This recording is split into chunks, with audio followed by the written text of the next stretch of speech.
Hello viewers, welcome back to my channel. আবারও হাজির হলাম তোমাদের সামনে নতুন আরেকটি প্র্যাকটিস পার্ট নিয়ে। আশা করি সবাই অনেক ভালো আছো। আজকে তোমাদের সামনে আলোচনা করব ইউনিট 8 লেসন 5 আর টর্চ বেয়ারার, একজন আলোকবর্তিকা বাহক। এতে বলা আছে work in pairs to discuss what you see in the picture and answer the following questions.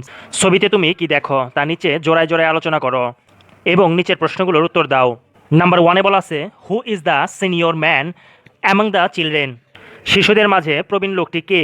এর নাম্বার 1-এ বলা আছে the senior man among the children is Polan Sarkar. শিশুদের মাঝে প্রবীণ লোকটি হচ্ছেন পলান সরকার। হি ওয়াজ অ্যাওয়ার্ডেড 21 পদক in 2011 for his contribution to society. 2011 সালে সমাজ সেবায় অবদানের জন্য তাকে 21 পদক দেওয়া হয়।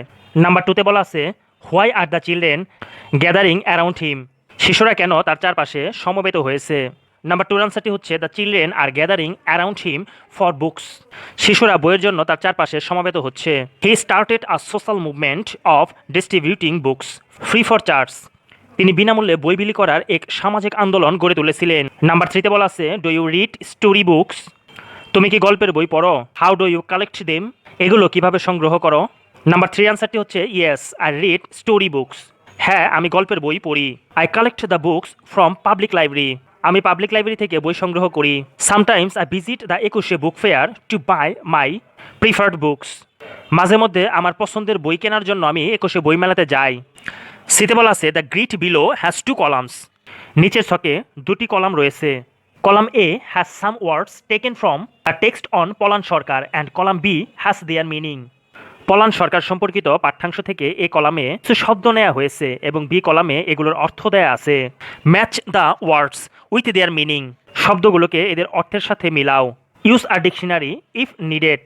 প্রয়োজনে অভিধানের সহায়তা নাও। নাম্বার সির আনসারটি হচ্ছে এ প্লাস রোমান সংখ্যা 2। ভোরাসিয়াস মানে হচ্ছে পেটুক বা যারা বেশি খেয়ে থাকে, সর্বভুক। এর সাথে হবে having a great appetite for anything, কোনো কিছুর জন্য অপরিমেয় ক্ষুধা। B+1 ডায়াগনস রোগ নির্ণয় করা। To find out the cause of a disease, কোনো রোগের কারণ খুঁজে বের করা। হ্যাম্পার ব্যাহত হওয়া বা নষ্ট হওয়া। টু ডিস্টার্ব আ প্রোগ্রেস, কোনো উন্নয়নকে ব্যাহত করা। D+4 ইনহ্যারেন্ট উত্তরাধিকার সূত্রে পাওয়া। To receive the ownership of a property, কোনো সম্পত্তির মালিকানা পাওয়া। E+5 রিকগনিশন স্বীকৃতি। অ্যাকনোলেজমেন্ট স্বীকৃতি। F+3 লেগাসি উত্তরাধিকার। Anything handed down from the past as from an ancestor or predecessor, অতীত থেকে হস্তান্তরিত কিছু পূর্বপুরুষ বা পূর্বসূরি থেকে। দিতে বলা আছে read the text again and answer the following questions. পাঠ্যাংশটি পুনরায় পড়ো এবং নিচের প্রশ্নগুলোর উত্তর দাও। নাম্বার 1-এ বলা আছে how did Polan Sarkar develop an interest in books. Polan সরকারের বইয়ের প্রতি আগ্রহ কিভাবে জন্মেছিল? ডি নংয়ের নাম্বার 1-এর আনসারটি হচ্ছে হি লাভড বুকস, তিনি বই ভালোবাসতেন। From his boyhood he brought books from wherever he could and voraciously read them. তিনি বই ভালোবাসতেন, বাল্যকাল থেকেই তিনি যেখান থেকে পারতেন বই ধার করতেন আর সর্বভুকের মতো সেগুলো পড়তেন। নাম্বার 2-তে বলা আছে how did he come to be known nationwide, তিনি কিভাবে দেশব্যাপী পরিচিতি লাভ করেছিলেন? নাম্বার 2-এর আনসারটি হচ্ছে he came to be known nationwide after being featured in Bangladesh television's popular show ইত্যাদি in December 29, 2006। 2006 সালের 29 ডিসেম্বর বাংলাদেশ টেলিভিশনের জনপ্রিয় অনুষ্ঠান ইত্যাদিতে আসার মাধ্যমে তিনি দেশব্যাপী পরিচিতি লাভ করেছিলেন। নাম্বার 3 প্রশ্নে বলা আছে what was Polan Sarkar's contribution to society, সমাজের প্রতি পলান সরকারের অবদান কী ছিল? নাম্বার 3 আনসারটি হচ্ছে Polan Sarkar's contribution of society was great, সমাজের প্রতি পলান সরকারের বিশাল অবদান ছিল। হি ওয়াজ আ কাইন্ড সোল, তিনি একজন দয়ালু মানুষ ছিলেন। He distributed books for free among people, তিনি লোকজনের মাঝে বিনামূল্যে বই বিলি করতেন। He started a social movement of distributing books free of charge, তিনি বিনামূল্যে বই বিলি করার এক সামাজিক আন্দোলন গড়ে তুলেছিলেন।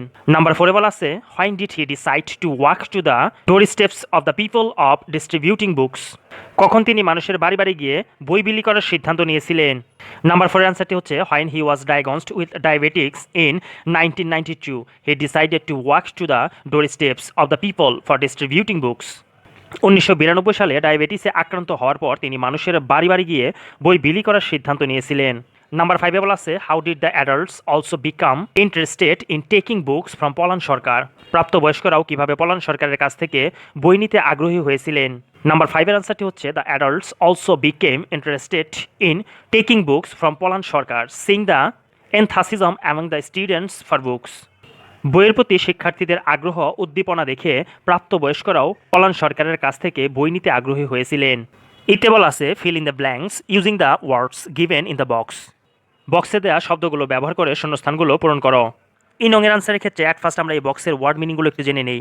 সি মানে হচ্ছে দেখা, স্ট্যান্ডস মানে হচ্ছে দাঁড়ানো, ট্রাভেলস মানে হচ্ছে ভ্রমণ করা, রিটার্ন মানে হচ্ছে ফেরত বা ফেরত দেওয়া, বাইস মানে হচ্ছে কেনা, ওয়েক মানে হচ্ছে ঘুম থেকে ওঠা, কামস মানে আসা, বড় মানে হচ্ছে ধার নেয়া বা ধার করা, লেন্স মানে হচ্ছে ধার দেওয়া, কভার্স মানে হচ্ছে আয়ত্তে আনা।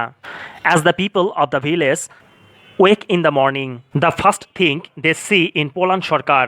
সকালে গ্রামের লোকেরা ঘুম থেকে উঠে প্রথমে যাকে দেখেন তিনি হচ্ছেন Polan Sarkar. He stands there smiling with a bag of books on his shoulder. তিনি কাঁধে ব্যাগ নিয়ে হাসি মুখে দাঁড়িয়ে আছেন। He may be all of 94 years but is sprightly as a young man. তার বয়স 94 বছর হতে পারে কিন্তু তিনি যুবকদের মতো প্রাণবন্ত। He travels on foot for miles going for village to village with his books. তিনি বই নিয়ে এক গ্রাম থেকে আরেক গ্রামে মাইলের পর মাইল পায়ে হাঁটেন। He buys the books with his own money and lends them to the people. তিনি নিজের টাকা দিয়ে বই কেনেন এবং লোকজনকে সেগুলো ধার দেন। After a few weeks he comes by again. কয়েক সপ্তাহ পরে তিনি আবার আসেন। The villagers return the book and borrow from the fresh lot he brings alone. গ্রামের লোকেরা বই ফেরত দেন এবং তার সঙ্গে আনা নতুন বইয়ের সংগ্রহশালা থেকে বই ধার নেন। যে কোনো সিঙ্গুলার সাবজেক্টের পর যদি এভাবে অ্যাপোস্ট্রফি কমা দিয়ে এস দেওয়া থাকে এবং তারপরে যদি ভি3 থাকে মানে ভার্বের 3 নম্বর ফর্ম দেওয়া থাকে তাহলে এই এসটার মানে হচ্ছে হ্যাস। আর যদি 3 নম্বর ফর্ম দেওয়া না থাকে তাহলে এটা ইজ হিসেবে আমরা কাউন্ট করব। তাহলে এখানে বলা আছে he has been doing this for the past 30 years. তিনি বিগত 30 বছর ধরে এসব করে আসছেন। He covers about 20 villagers in Rajshahi a district of Bangladesh, starting an innovative reading revolution in the region। বাংলাদেশের একটি জেলা রাজশাহীর 20টি গ্রাম জুড়ে তিনি এক অভিনব পাঠ বিপ্লব শুরু করেছেন। এফে বলা আছে work with your partner and make a dialogue on the importance of reading books. তোমার সঙ্গীর সাথে কাজ করো এবং বই পড়ার গুরুত্ব সম্পর্কে একটি কথোপকথন তৈরি করো। এফের আনসারটি হচ্ছে পেয়ার ওয়ার্কস যুগলবদ্ধ কাজ।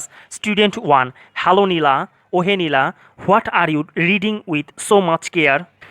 এই যে নীলা তুমি এত মনোযোগ দিয়ে কি পড়ছো। Student 2 hi Fariha, I am reading a book of adventurous voyages. এই ফারিহা আমি দুঃসাহসিক ভ্রমণ সম্পর্কে একটি বই পড়ছি। In fact I love reading books. সত্যি বলতে আমি বই পড়তে ভালোবাসি। স্টুডেন্ট 1 রাইট ইউ আর, তুমি ঠিক বলেছ। Books are the best companions to us. বই আমাদের সর্বোত্তম সঙ্গী। স্টুডেন্ট 2 ইউ গট ইট, তুমি বুঝতে পেরেছ। Also reading books exercises our brain, improves concentrations, teaches us about the world around us, improves vocabulary and leads to more highly developed language। তুমি বুঝতে পেরেছ, বই পড়ার মাধ্যমে আমাদের মস্তিষ্কের ব্যায়াম হয়, মনোযোগ বৃদ্ধি পায়, আমাদের চারপাশের জগৎ সম্পর্কে শেখা হয়, শব্দ ভাণ্ডার সমৃদ্ধ হয় এবং আমাদের অধিকতর উন্নত ভাষার দিকে ধাবিত হয়। Student 1 besides reading books relaxes the body and calms the mind। এছাড়াও বই পড়া আমাদের শরীরকে স্বস্তি দেয় এবং মনকে প্রশান্ত করে। Student 2 a book is not less than a living mind. বই একজন জীবন্ত ব্যক্তির চেয়ে কম কিছু না। So we all should cultivate the habit of reading books. তাই আমাদের সকলের বই পড়ার অভ্যাস গড়ে তোলা উচিত। জিতে বলা আছে do you know anyone who is involved in social work like Polan Sarkar. Polan সরকারের মতো সামাজিক কর্মকাণ্ডে জড়িত আছেন এমন কাউকে তুমি চেনো। Write a report on him or her using the following cues. নিচের সংকেতগুলো ব্যবহার করে তার সম্পর্কে একটি প্রতিবেদন লেখো। এতে বলা আছে what is his or her name, তার নাম কি। বিতে বলা আছে where is she or he from and how old is she or হি, তিনি কোথা থেকে এসেছেন আর তার বয়স কত। সিতে বলা আছে what does she or he do, তিনি কি করেন। ডিতে বলা আছে why is she or he famous, তিনি বিখ্যাত কেন। ইতে বলা আছে what aspect of her or his personality do you appreciate the most, তার ব্যক্তিত্বের কোন দিকটি তুমি সবচেয়ে বেশি প্রশংসা করো। এফে বলা আছে what can you do for her or him, তুমি তার জন্য কি করতে পারবে। জিনংয়ের আনসারটি হচ্ছে her name is Saleha Begum, তার নাম Saleha Begum. She is from Bogura and she is 67 years old. তিনি বগুড়াতে থাকেন এবং তার বয়স 67 বছর। She works for spreading the light of education. তিনি শিক্ষার আলো ছড়াতে কাজ করেন। She helps the poor students. তিনি দরিদ্র ছাত্রছাত্রীদের সাহায্য করেন। She provides them tuition fees, books and other study materials. তিনি তাদের পড়াশোনার খরচ, বই এবং অন্যান্য শিক্ষা সরঞ্জাম দেন। She also runs an adult literacy centre. তিনি একটি বয়স্ক স্কুল কেন্দ্র চালান। The illiterate men and women of our locality go there at night for education. এলাকার অশিক্ষিত নারী পুরুষেরা শিক্ষা গ্রহণ করতে সেখানে যায়। She is famous for her generosity and appreciate this virtue the most. দানশীলতার জন্য তিনি বিখ্যাত আর এই গুণটি আমি সবচেয়ে বেশি প্রশংসা করি। His motto of life is to make illiteracy free Bangladesh. তার জীবনের লক্ষ্য নিরক্ষরতা মুক্ত বাংলাদেশ গড়া। Upon completing my education, I want to carry on her charity in my locality. লেখাপড়া শেষ করে তার দানশীলতার কাজটি আমি আমার এলাকাতে এগিয়ে নিয়ে যেতে চাই। সো ভিউয়ার্স, আজকে পর্যন্তই। নেক্সট আরেকটি প্র্যাকটিস পার্ট নিয়ে তোমাদের সামনে আবারও হাজির হব। সে পর্যন্ত সবাই ভালো থাকবে, সুস্থ থাকবে। যদি ভিডিওগুলো ভালো লেগে থাকে তাহলে অবশ্যই লাইক, কমেন্ট, শেয়ার এবং সাবস্ক্রাইব করে পাশেই থাকবে। Till then, bye by.